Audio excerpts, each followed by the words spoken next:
ਸਿਮਾਂ ਕਰਵਾਉਣੀਆਂ ਕਈ ਜੁਰਮ ਹੋਣੇ ਤੁਹਾਡੇ ਖਿਲਾਫ। 50 ਰੁਪਏ ਤਾਂ ਕਈ ਆਏ ਤੇ ਕਈ ਯਾਰ ਮੇਰੀ ਗੱਲ ਨਹੀਂ ਹੈਗੀ। ਆਈਡੀ ਕਾਰਡ ਨੰਬਰ ਤੁਹਾਡੇ ਗੁੱਸਾ ਕੰਮ ਤੋਂ ਬਾਈ ਆ ਲੈਣੇ ਹਰ ਸ਼ੈ ਹੋਣੀ ਆ, ਮਤਲਬ ਰੋਲੇ ਕਈ ਪੈਣੇ ਆ ਬਾਬਾ।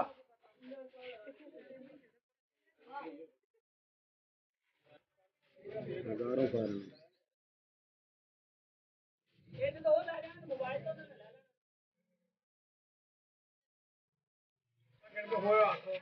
ਹੋਏ ਨਾ ਸਰ। हाँ जी, किस लिए ये फार्म दे रहे थे जी? उन्होंने कहा कि फार्म देने हैं तो पैसे मिलेंगे 50 रुपए तो फार्म का देना पड़ेगा। 50 रुपए फिर सुनेगा कि ले आना ना फार्म लेना।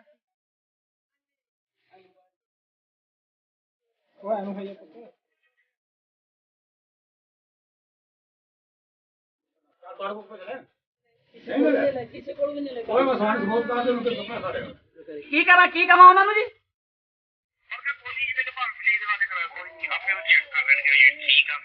ਅੱਛਾ ਹਸਨੈਨ ਕਿੱਥੇ ਆ? ਹਸਨੈਨ ਨੇ ਸਾਨੂੰ ਤਾਂ ਫਾਰਮ ਦਿੱਤੇ ਨੇ, ਸਾਡਾ ਤਾਂ ਕਸੂਰ ਕੋਈ ਨਹੀਂ ਨਾ ਇਹਦੇ ਵਿੱਚ। ਯਾਰ ਤੂੰ ਟੈਨਸ਼ਨ ਨਾ ਲੈ ਮੇਰਾ ਭਾਈ, ਤੂੰ ਟੈਨਸ਼ਨ ਨਾ ਲੈ, ਤੂੰ ਭਿਆ ਕੋਈ ਰੋਲਾ ਨਹੀਂ, ਕੋਈ ਨਹੀਂ ਇਹਨਾਂ ਦਾ ਮੈਨੂੰ ਭੇਜ ਦਿਓ ਭਾਈ, ਕੋਈ ਰੋਲਾ ਨਹੀਂ। ਅੱਛਾ ਠੀਕ ਠੀਕ ਰਾਮ ਸਾਹਿਬ ਪਤਾ ਹੀ ਨਹੀਂ ਕਿਸੇ ਉਹ ਵੀ ਆਏ ਫਿਰ ਦੇਣ ਆ ਭਾਈ ਆਏ ਖੜੇ ਨੇ ਮੀਡੀਆ ਵਾਲੇ, ਉਹ ਤਸਵੀਰਾਂ ਵੀ ਬਣਾ ਰਹੇ ਹੈਗੇ ਨੇ ਤੇ ਉਹ ਕਹਿੰਦੇ ਨੇ ਫਾਰਮ 2 ਨੰਬਰ ਨੇ ਤੇ ਇਹਨਾਂ ਦਾ ਕੋਈ ਇਦਾਰਾ ਨਹੀਂ ਦਾਇਦ ਹੋਇਆ ਹੈਗਾ। ਹਾਂ ਤੇ ਉਹ ਆ ਮੀਡੀਆ ਵਾਲੇ ਭਾਈ ਵੀ ਆਏ ਹੋਏ ਨੇ, ਉਹ ਮੀਡੀਆ ਤੇ ਬਣਾ ਰਹੇ ਨੇ ਫੋਟੋ ਸ਼ੋਟੋ ਵੀ ਤੇ ਕਹਿੰਦੇ ਨੇ ਕਿਸੇ ਰਜਿਸਟਰ ਹੀ ਨਹੀਂ ਹੈਗਾ ਇਹ, ਤੇ ਤੁਸੀਂ ਇਹ ਫਾਰਮ ਸਾਨੂੰ ਦੇ ਕੇ ਕਿਉਂ ਫਿਰ ਫਸਾਇਆ ਇਸ ਕੰਮ 'ਚ? ਇਹ ਕਹਿੰਦੇ ਨੇ ਰਜਿਸਟਰ ਨਹੀਂ ਆ, ਗੱਲ ਕਰ ਲਓ ਭਾਈ ਉਹਨਾਂ ਨਾਲ, ਆ ਗੱਲ ਕਰ ਲਓ ਤੁਸੀਂ। ਕਹਿੰਦੇ ਆਰਿਫ ਹੈ ਮੇਰਾ ਨਾਮ। अच्छा की मसला है फार्म? ਇਹ ਫਾਰਮ ਹਸਨੈਨ ਨਾਮ ਦਾ ਲੜਕਾ ਵਾ, ਉਹ ਲੈ ਕੇ ਆਇਆ ਇੱਥੇ ਫਾਰਮ। ਉਹਨੇ ਕਿਹਾ ਕਿ ਆਹ ਫਾਰਮ ਜਿਹੜੇ ਹੈਗੇ ਪੂਰੇ ਕਰਨੇ ਆ। ਉਹ 200 ਫਾਰਮ ਪਹਿਲਾਂ ਮੈਨੂੰ ਦਿੱਤੇ ਸੀਗੇ, ਉਹਨੇ ਕਿਹਾ 200 ਫਾਰਮ। ਉਹਨੇ ਮੈਨੂੰ ਕਿਹਾ ਸੀ ਇਹਦੇ 50 ਰੁਪਏ ਇੱਕ ਫਾਰਮ ਦੇ ਲੈਣੇ ਆ। ਮੈਂ 50 ਰੁਪਏ ਨਹੀਂ ਲਏ, ਉਹ 200 ਫਾਰਮ। ਮੈਂ ਕਿਹਾ ਜੀ ਇਹਨਾਂ ਦੇ ਕੋਈ ਪੈਸੇ ਨਹੀਂ ਲੈਣੇ ਹੈਗੇ, ਮੈਂ ਤਾਂ ਨਹੀਂ ਲੈਣੇ ਹੈਗੇ। ਉਹ ਫਰੀਦ ਹਾਜੀ ਮੁਬਾਰਕ ਨੇ ਪੂਰੇ ਕੀਤੇ ਸਾਰੇ, 1 ਰੁਪਏ ਨਹੀਂ ਲਿਆ ਉਹਨਾਂ ਕੋਲ।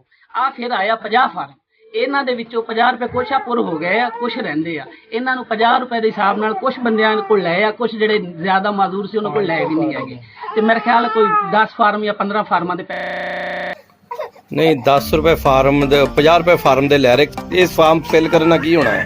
ਇਹ ਕਹਿੰਦੇ ਜੀ ਸਾਨੂੰ ਇਹ ਕੋਈ ਇਦਾਰਾ ਹੈ, ਉਹ ਮਦਦ ਦੇਗਾ ਮਾਹ ਰਮਜ਼ਾਨ ਦੇ ਵਿੱਚ ਵੀ ਪੈਸੇ ਮਿਲਣਗੇ, ਕਿਸੇ ਨੂੰ ਸੌਦਾ ਮਿਲੇਗਾ। ਇਹ ਗੱਲ ਸਾਨੂੰ ਹੋਈ।